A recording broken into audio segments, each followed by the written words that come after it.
The cheap polyester of the tablecloth felt like sandpaper under my fingertips. Across from me, my sister, Clara, preened under our mother's adoring gaze, a triumphant smirk playing on her perfectly glossed lips. She slid a sketchbook across the table, the pages open to a design that felt like a phantom limb, an ache of something that had once been mine. "Isn't it brilliant, Mother?" Clara chirped, her voice dripping with faux modesty. It just came to me, in a dream almost, a dress fit for the Croft wedding. My mother, a woman whose love was as conditional as a bank loan, clasped her hands to her chest. "Oh, Clara, it's a masterpiece. So unique. You have such vision." She shot a pointed, pitying look in my direction. "Unlike some people who can't seem to muster an ounce of creativity." I stared at the drawing. It was my dress. Every line, every delicate floral applique I had painstakingly sketched over months. Every detail I had poured my soul into for my own upcoming wedding. It was all there, stolen and claimed by my sister. The low V-neck, the illusion lace sleeves, the cascading train that mimicked falling wisteria petals. My breath caught in my throat, a familiar performance of shock and pain. I let a single, perfect tear trace a path down my cheek. "Clara, that's my design," I whispered, my voice trembling with practiced weakness. Clara's laughter was like the shattering of glass. "Don't be ridiculous, Amelia. You probably saw me sketching and the idea got stuck in your pathetic little head. It's a common symptom of jealousy, you know.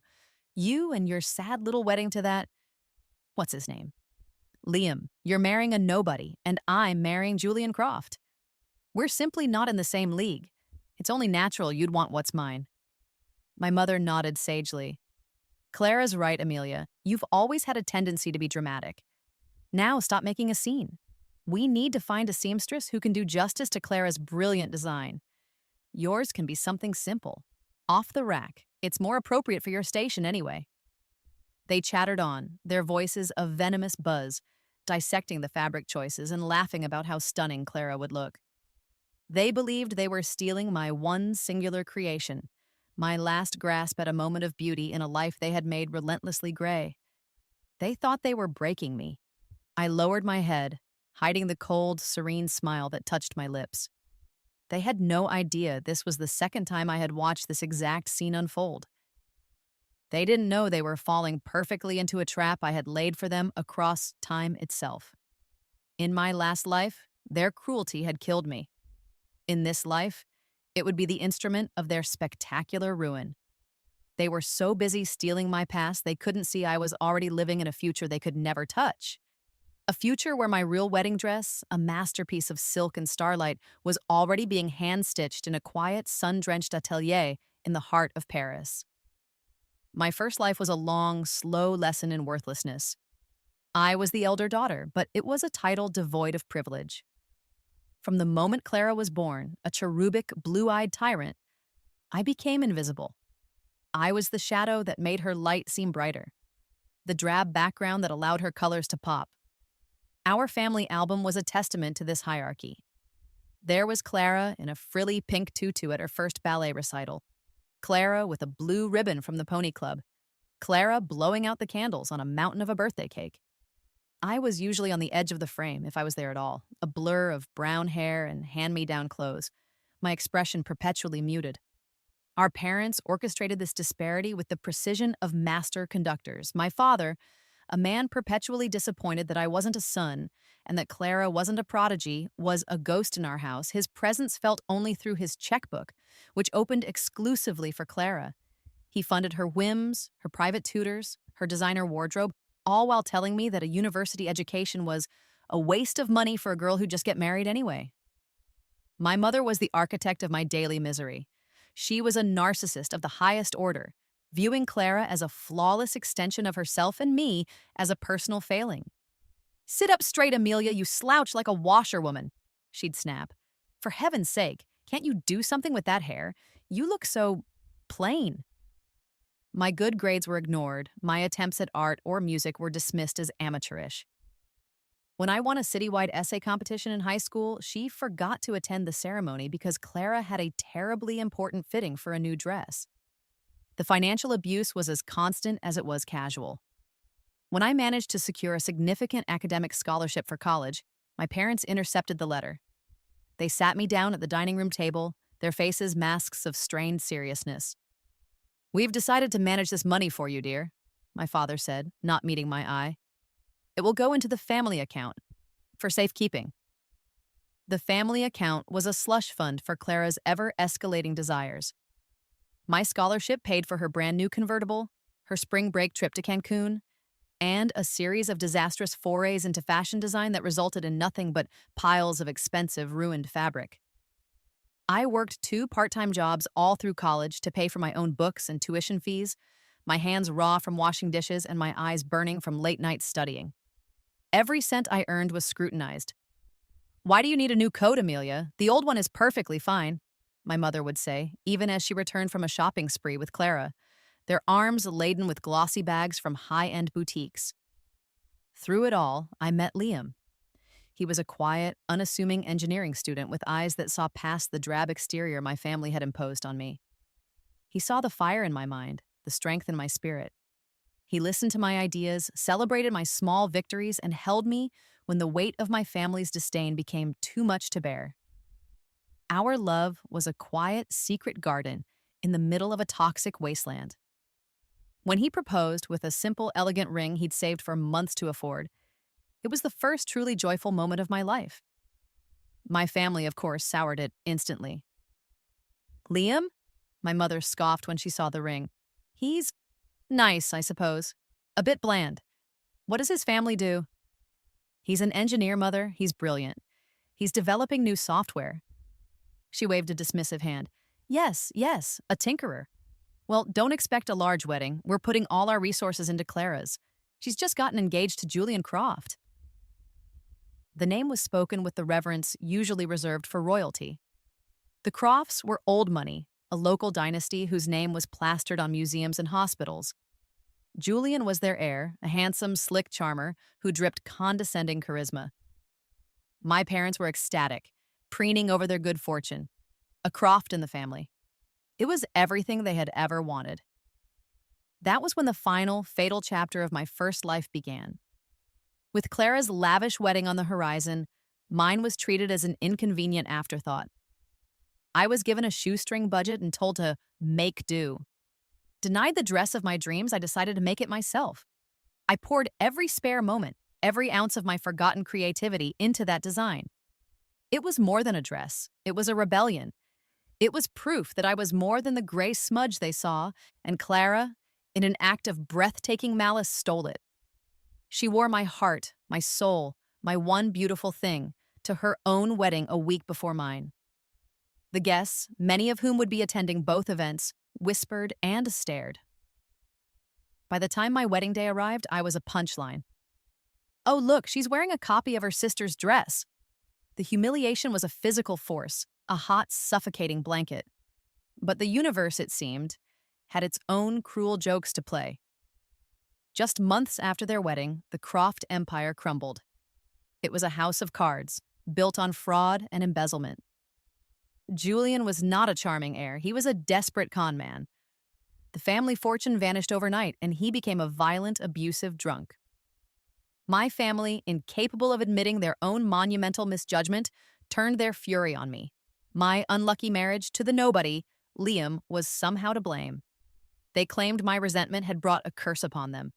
They used what little influence they had left to sabotage Liam's career, getting him fired from his first major project. The stress was relentless. We were struggling financially, and my family's constant calls and venomous accusations were a daily poison. The final confrontation happened on a rainy Tuesday. I had gone to my parents' house to beg them to leave Liam alone. They were all there, my mother, my father, and Clara, her face a mask of bitter resentment. "This is your fault," Clara screamed, her voice raw. "You and your bad luck. You ruined my life." "You married a criminal, Clara. That has nothing to do with me," I retorted, my voice finally breaking free from years of suppression. My mother stepped forward, her eyes glittering with cold hatred. "You have always been a disappointment, Amelia. A jealous, ungrateful child. You couldn't stand to see your sister happy, so you brought this darkness upon us." My father, silent until then, pointed a trembling finger at the door.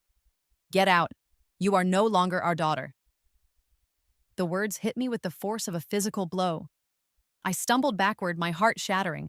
I turned and fled, blinded by tears, my foot slipping on the slick, rain-soaked marble of the top stair. I remember a brief, terrifying sensation of weightlessness, a flash of my mother's horrified face, and then a sickening crack as my head hit the newel post. And then darkness, a gasp for air. My lungs burned as if I'd been underwater for an eternity. My eyes flew open, not to the dim, sterile light of a hospital room, but to the familiar, faded floral wallpaper of my childhood bedroom. Sunlight streamed through the window, illuminating dancing dust motes. I sat bolt upright, my heart hammering against my ribs like a trapped bird. My hands flew to my head, expecting to find a bandage, a wound, anything. There was nothing, just smooth skin and my own thick brown hair. I scrambled out of bed, my legs trembling. The face that stared back at me from the dresser mirror was mine, but younger. So much younger. The worry lines around my eyes were gone. The perpetual sadness that had settled in my features had vanished. I looked 20, untouched by the years of misery that I remembered with visceral clarity. My phone buzzed on the nightstand. I picked it up with a shaking hand. The date on the screen made the world tilt on its axis. It was 10 years in the past. It was the day I was supposed to meet Liam for the first time at the university library. The memories of my death, the fall, the crack, the darkness, were not a dream. They were a scar on my soul. I had died. And now, impossibly, I was back. Reborn. The shock was a tidal wave, pulling me under. I collapsed onto the floor, choking on sobs that were a decade old. The grief, the rage, the crushing weight of the injustice I had suffered, it all came rushing back. I saw my mother's cold eyes, heard Clara's mocking laughter, felt my father's final, cutting rejection. They had not just neglected me, they had destroyed me. Their cruelty had literally killed me. I lay on that floor for what felt like hours, the past and the present warring inside me. But as the sun began to set, casting long shadows across the room, the grief began to recede, replaced by something else. Something cold, hard, and sharp as a shard of ice. It was resolve. They had been given a chance to be a family and had chosen to be monsters. They had taken my kindness for weakness, my silence for submission. They had underestimated me at every turn. Well, never again. This second life was not a gift. It was a weapon. I had the ultimate unfair advantage. I knew the future. I knew which stocks would skyrocket and which would plummet. I knew which tech startups were destined for greatness. I knew that Liam, the quiet engineer they dismissed as a nobody, was a once-in-a-generation genius whose revolutionary ideas would one day be worth billions. And I knew every single one of my family's weaknesses, their vanities, their greed, their petty jealousies. A plan began to form in the cold, quiet corners of my mind. It was intricate, it was patient, and it was utterly ruthless. I would not simply survive this time. I would win. I would build an empire on the ashes of their expectations. I would take back everything they had stolen from me, my future, my happiness, my worth, and I would make them watch as I soared, and the centerpiece of my revenge, the grand public spectacle of their downfall, would be a wedding. But this time, it would be on my terms. I would let Clara steal my dress design again. I would encourage it. I would watch her and my mother preen and conspire, all the while knowing that her cheap copy would be the symbol of her humiliation, a pale imitation next to the masterpiece I would wear. She wanted to be the star, I would give her the stage, and I would make sure the whole world was watching when her star came crashing down to earth. That night, I rose from the floor, a different woman than the one who had fallen. The timid, downtrodden Amelia was gone, buried in the grave of my first life. In her place stood a queen, patiently waiting to build her kingdom and execute her judgment. My first move was to find Liam, but this time I wasn't a girl hoping to be saved. I was a woman on a mission, looking for her king. The plan began with a whisper. I used the pocket money I'd been saving for a new textbook. a pittance my mother considered a generous allowance, and opened a secret online brokerage account. My first investment was a small, obscure tech company that, in my previous life, had been bought out for a fortune 3 years from this exact date. My hands didn't even shake as I clicked buy. It wasn't a gamble, it was a memory. This small seed of defiance, this tiny act of financial autonomy, felt more liberating than anything I had ever done. It was the first brick in the foundation of my new life. Next, I found Liam. I went to the university library to the exact corner of the third floor stacks where we had first bumped into each other, a clumsy, accidental meeting that had changed my life. This time, it was no accident. I saw him there, his brow furrowed in concentration, surrounded by books on advanced coding and algorithmic theory. I walked up to him, my heart a steady, determined drumbeat.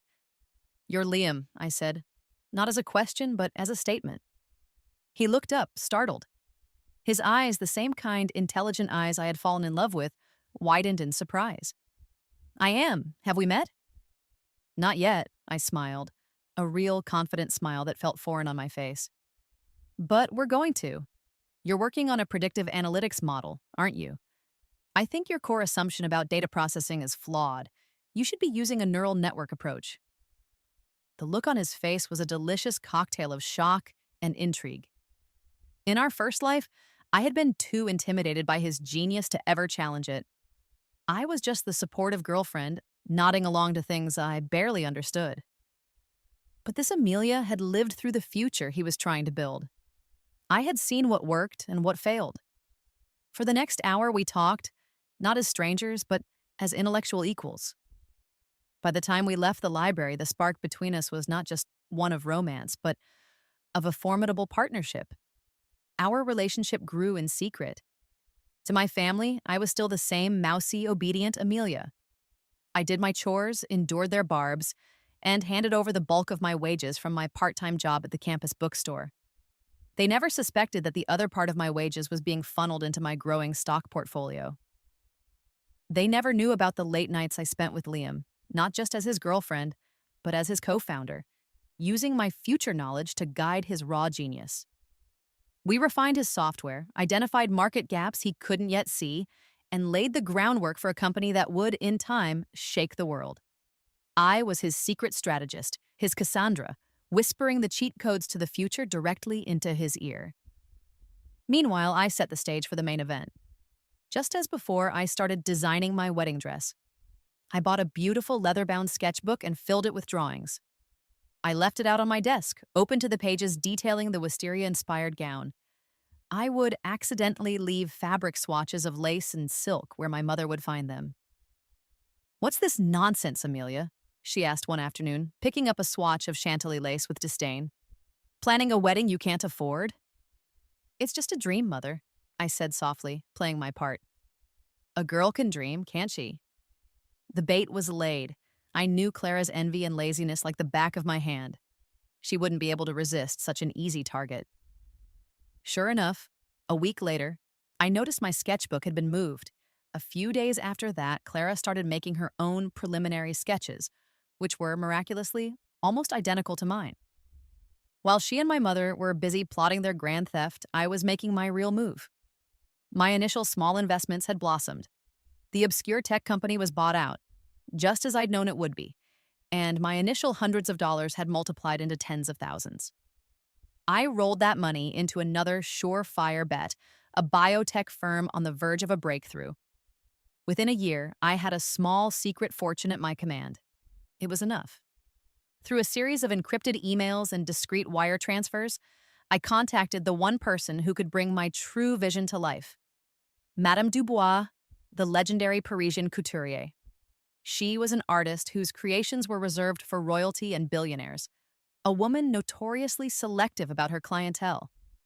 I didn't just send her a request, I sent her a story. I told her about a dream, about a dress that symbolized rebirth and triumph over adversity.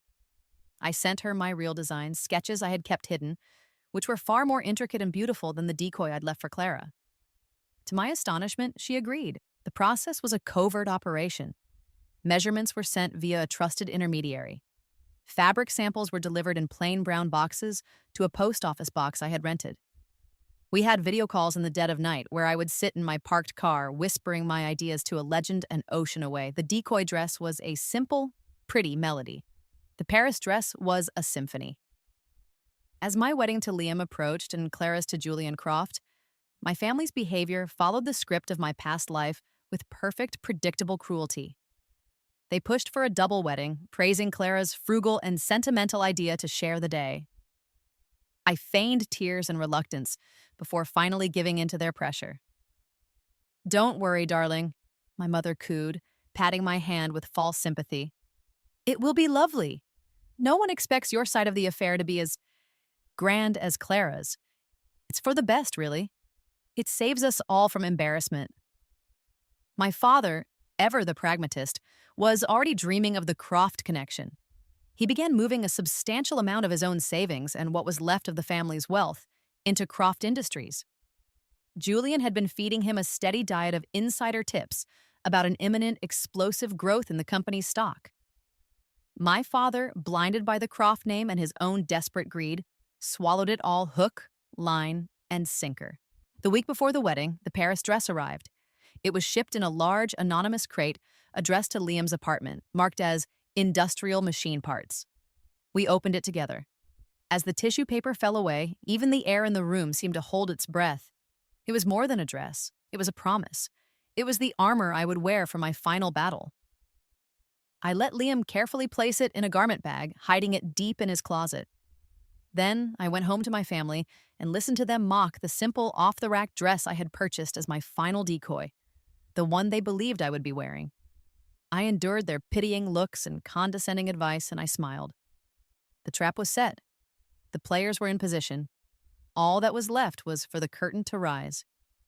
The day of the wedding dawned bright and painfully clear, the sky a brilliant, cloudless blue. It was the kind of day that felt like a promise, or in my case, a threat. Our joint wedding was being held at a sprawling, old-money country club that the Crofts had booked, a place of manicured lawns and suffocating tradition. My family had insisted we get ready in the bridal suite together, a move I knew was designed for maximum last-minute psychological torture. The suite was a flurry of champagne, hairspray, and passive aggression. Clara was the sun around which all the planets, my mother, two bridesmaids, a gaggle of stylists, revolved. She sat enthroned before a gilded mirror while a team worked on her, her laughter high and brittle. The dress she had stolen, her cheap copy of my design, hung on a mannequin in the corner. It was well made for a knockoff, but it lacked a soul. It was a hollow echo. I was relegated to a small vanity in the corner with a single flustered hairstylist who kept getting pulled away to assist with Clara's more complex updo. My own decoy dress, a simple sheath of white satin, hung limply in a garment bag by the door. My mother glided over to me, her own gown a shimmering statement of mother of the bride importance. She looked at my simple dress, then at me, and sighed a theatrical pitying sigh. "Oh, Amelia," she said, her voice a low, confidential whisper meant to be overheard. "Are you sure about that? It's very plain, especially next to Clara's. Her dress is a vision. People will talk." "I'm sure it will be fine, Mother," I replied, my voice perfectly even. "It's not about the dress, is it?" "Of course it is," she hissed, her mask of sympathy slipping. "It's about showing respect for the occasion, for the families we are joining. The Crofts are a dynasty. You're marrying an office drone. You should at least try to look the part." She patted my cheek, a gesture that was more of a slap. "Don't worry, no one will be looking at you anyway. All eyes will be on your sister." She swept away, leaving me in her wake of expensive perfume and casual cruelty. I met my own eyes in the mirror. The meek, wounded girl she expected to see was gone. In her place was a stranger with eyes as old as time, filled with a chilling, patient calm. The performance was nearly over. An hour before the ceremony, my moment came. Liam's sister, my soon-to-be sister-in-law, and my only bridesmaid arrived. She was my co-conspirator, the only other person in the world who knew the truth. She carried a massive, anonymous-looking garment bag. "Special delivery," she said with a wink, bustling me into the adjoining powder room. "The industrial machine parts have arrived." While my mother and Clara were distracted by a champagne-fueled argument over which shade of lipstick was more photogenic, we made the switch. I stepped out of the sad little satin sheath and into the masterpiece from Paris. The dress was a living thing. It was crafted from a luminous silk mikado that seemed to have captured moonlight. The bodice was a marvel of engineering, fitting me like a second skin, with a deep, elegant V-neck that hinted at rebellion. The sleeves, made of the most delicate lace I had ever seen, were embroidered with hundreds of tiny, shimmering seed pearls and platinum threads that formed intricate wisteria vines. The vines crept over my shoulders and down my back, culminating in a train that was a breathtaking cascade of layered silk and tulle, each layer a slightly different shade of ivory, giving it an ethereal, otherworldly depth. It was a dress that didn't just command attention, it demanded reverence. It was a work of art, my work of art. My sister-in-law zipped me up, her eyes wide with awe. "Oh my God, Amelia," she breathed.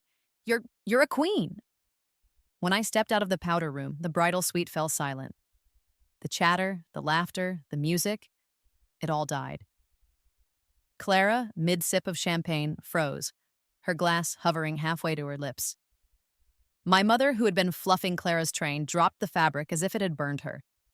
Their faces, a moment ago so smug and self-satisfied, were now masks of slack-jawed disbelief.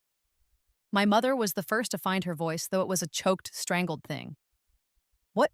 What is that? Where did you get that dress?" I smiled, a slow, deliberate curve of my lips. "It's my wedding dress, Mother. Do you like it? I had it made. In Paris." Clara stared at me, then at her own dress on the mannequin. In an instant, her triumphant centerpiece had been demoted.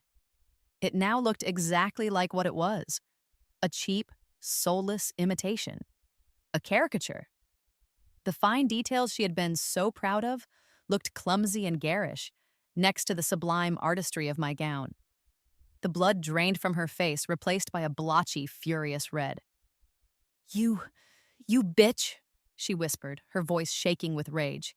"You did this on purpose. You tried to make me look like a fool." "I didn't have to try, Clara," I said, my voice cool and clear. "You did all the work yourself." Before the meltdown could escalate, there was a knock at the door. It was time. The ceremony was about to begin. My father entered, ready to walk his daughters down the aisle. He stopped dead in the doorway, his eyes bugging out at the sight of me. He looked from me to Clara, a flicker of confusion and then dawning horror on his face. The walk down the aisle was the longest and most satisfying of my life. The cavernous church was packed. As we entered, a collective gasp swept through the guests. I was on my father's left arm, Clara on his right. But no one was looking at Clara. Every single eye was on me. The whispers followed us like the train of my dress. "Who is she? That dress is incredible. Is that a Dubois?" I saw Liam standing at the altar, his eyes finding mine. The love and pride shining in his face was so potent, it was almost a physical force, a shield against all the venom behind me. Beside him stood Julian Croft, who looked momentarily stunned by my appearance before his customary smirk slid back into place. Clara was practically vibrating with fury, her grip on our father's arm a white-knuckled claw. My father looked dazed, his mind clearly struggling to process this reversal of fortune. He was supposed to be presenting a princess and her drab little sister. Instead, he was escorting a celestial queen and a petty pretender. The ceremony was a blur, but the reception was where the true climax of my plan unfolded. We were seated at the head table, an excruciatingly long dais where I was positioned between a radiant Liam and a seething Clara. The toasts began. My father, flustered and off balance, gave a rambling, incoherent speech that praised Clara's beauty and Julian's family before trailing off awkwardly. Then, just as the waiters began serving the main course, it happened. A series of synchronized buzzes and pings echoed through the hall as dozens of phones lit up with a breaking news alert. I watched as Julian Croft pulled out his phone. The color drained from his face, leaving behind a pasty, sickly pallor. Across the room, I saw my father do the same. His hand began to shake so violently he dropped his phone on the table with a clatter. A guest near the front read the headline aloud in a shocked voice.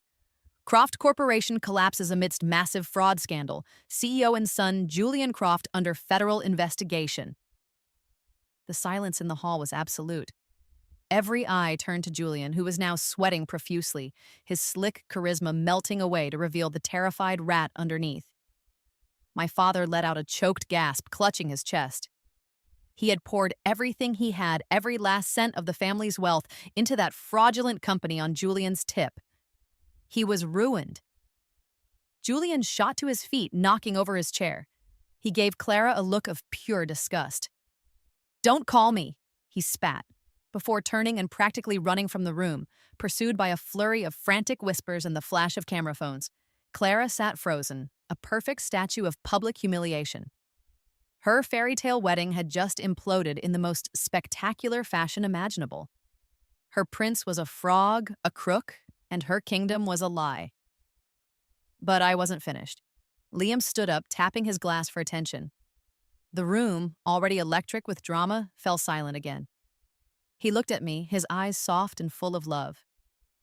"I had a whole speech prepared," he began, his voice calm and steady, cutting through the chaos. "About how I'm the luckiest man in the world to be marrying my best friend, my soulmate. And all of that is true." He paused, his gaze sweeping over the shocked faces of the guests before landing, with surgical precision on my parents and a catatonic Clara. "But tonight, I want to announce something else. As some of you know, I've been developing a new software platform. What you don't know is that the lead strategist, the visionary who guided its development from a simple idea into a revolutionary technology, was my brilliant wife, Amelia."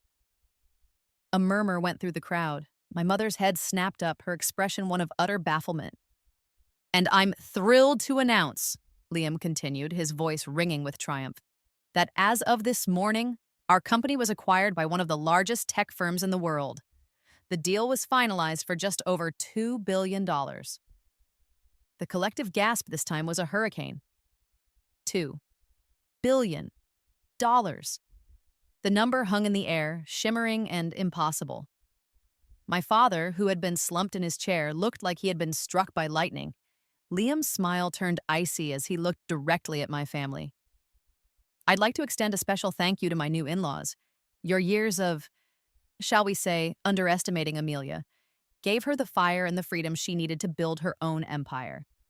You showed her exactly what she didn't want in a family, and in doing so, you pushed her to become the incredible woman who co-founded a multi-billion-dollar company. So, thank you. You have no idea what you've done." He raised his glass to me. "To my wife, Amelia, the architect of her own fortune, the queen of her own castle. I love you." The room erupted in applause. The humiliation of my family was absolute, public, and deliciously complete. My father was bankrupt. My sister was abandoned and scorned, a laughingstock in a stolen dress. My mother was staring at me as if I were a ghost, the daughter she never saw suddenly becoming the most powerful person in the room. I took Liam's hand, our fingers lacing together. The victory was sweet, but the feeling of his hand in mine, solid and real, was sweeter. I had not just reclaimed my life. I had built a new one, better and brighter than I could have ever imagined. And this was only the beginning. The year that followed was a blissful montage of everything my first life had denied me. Our honeymoon was not a weekend trip to a budget hotel, but a month spent in a glass-walled villa perched on the cliffs of Santorini, the Aegean Sea, a dazzling sapphire tapestry below us. We swam in our private infinity pool, ate food prepared by a personal chef, and talked for hours, not about the past, but about the sprawling, sun-drenched landscape of our future. For the first time, in this life or the last, I felt a profound, unshakable sense of peace. My mind, which had always been a battlefield of anxiety and resentment, was finally quiet. Liam and I became a formidable team. We launched a new venture, a charitable foundation focused on providing scholarships and seed funding for bright, underprivileged students, the kind of young people our families would have dismissed as nobodies. I took the helm as CEO, and the work was more fulfilling than any revenge. I found I had a talent for seeing potential where others saw nothing, for nurturing fragile ideas into world-changing innovations. I was no longer the shadow. I was the one casting the light. We built a new family, a chosen one, from the brilliant minds we supported and the loyal friends who celebrated our success without an ounce of jealousy. Our home was filled with laughter, intellectual debate, and mutual respect, all the things my childhood home had lacked. Of my old family, I heard only whispers and rumors, which I followed with the detached curiosity of a person reading a history of a long fallen, irrelevant empire. Their downfall was as swift as it was complete. My father's health collapsed along with his finances. The shock of his public ruin and utter bankruptcy triggered a massive heart attack on the night of the wedding. He survived, but he was a ghost of his former self, a frail, bitter invalid confined to a wheelchair, his days spent staring blankly at a television screen in a cramped, state-funded nursing home. The fortune he had worshipped was gone, and with it, his pride and his purpose. My mother was forced to face a reality she had spent her entire life avoiding: work. With no husband to support her and no savings, she had to sell her jewelry, her designer clothes, and finally, the family home. I saw a picture of her once, shared by a former high school acquaintance on social media. She was working as a cashier at a discount department store, her face gaunt, her hands, once perfectly manicured, now chapped and red. The caption read, "Weirdest thing, saw Mrs. Miller working at Bargain Bin today. She looks so old." I felt nothing, no pity, no satisfaction, just a vast, empty distance. And Clara. Her fate was, perhaps, the most poetically just. Abandoned at the altar by a con man, she became a social pariah overnight. The high society friends who once flocked to her side now crossed the street to avoid her. Drowning in debt from a wedding that was never paid for and a lifestyle she could no longer afford, she was hounded by creditors. She tried to leverage her name and her looks, but her beauty, so intrinsically tied to her arrogance and wealth, quickly faded under the harsh glare of stress and failure. She became a caricature of a fallen socialite, her name a punchline in the very circles she once dominated. The last I heard, she was working as a hostess at a mid-range chain restaurant, the kind of place she would have once refused to set foot in. She had to smile and seat the happy families, the successful couples, the people living the life she felt was stolen from her. Her only remaining possession of any value was the wedding dress, the cheap copy of my design, which she kept in a garment bag in her tiny rented room. A constant, bitter reminder of the day she reached for a crown and ended up with a fool's cap. One evening, about a year after the wedding, Liam and I were sitting on the terrace of our new home, a modern marvel of glass and steel overlooking the city lights. He was reading a report, and I was scrolling idly through a news feed on my tablet. A local news article caught my eye.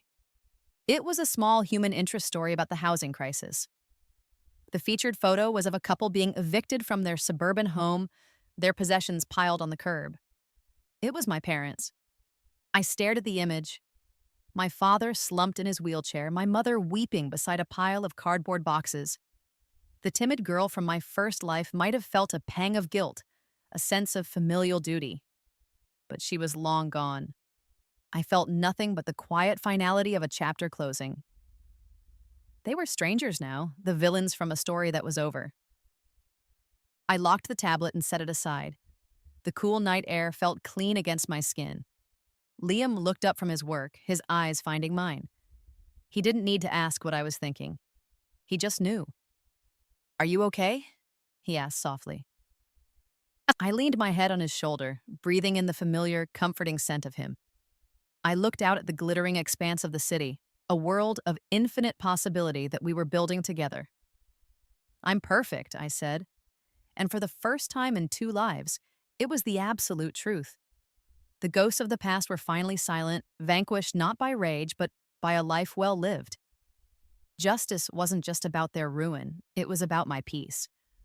And I was, at long last, gloriously, triumphantly, and completely free.